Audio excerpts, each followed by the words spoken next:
Bé, avui ha estat un honor tenir el president del Parlament aquí al Consell Comarcal del Bages en aquesta inauguració formal que hem fet de les obres de rehabilitació de la nostra institució, d'aquest edifici, una primera part que ens ha permès millorar en eficiència energètica, en confort dels llocs de treball, precisament per tenir una institució al servei de la ciutadania que treballa per les veïnes i veïns i pels 30 municipis de la nostra comarca, amb eficiència, ajuntant sinergies i, per tant, ajudant principalment aquells municipis i aquells pobles més petits i mitjans de la comarca del Bages que necessiten fer aquesta prestació de serveis públics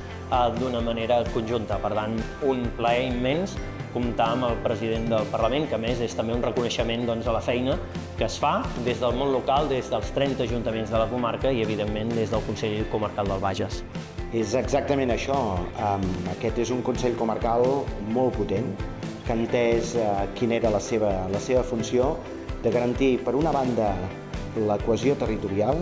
per altra banda, la cohesió social i desplegar una agenda modernitzadora perquè hi hagi activitat en tots els ordres aquí a la comarca, sempre amb un propòsit que és el servei a les persones concretes, als ciutadans i les ciutadanes dels 30 municipis del Bages.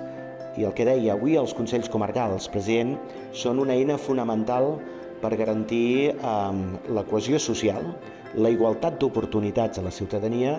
i l'equilibri territorial del país. Aquest és un element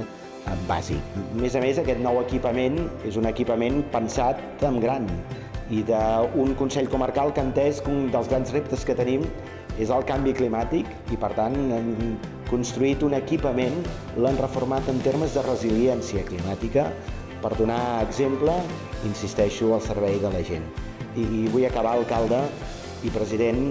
agraint la feina dels electes de la comarca del Bages i dels servidors i les servidores públiques de cadascun dels municipis i d'aquesta institució, del Consell Comarcal. Quan això va arrenglerat, quan hi ha aquesta actitud, quan hi ha aquest propòsit, actitud de servei, aconseguim generar uns espais excepcionals de futur, d'esperança i sobretot d'oportunitats. Gràcies, president, per la visita. Gràcies.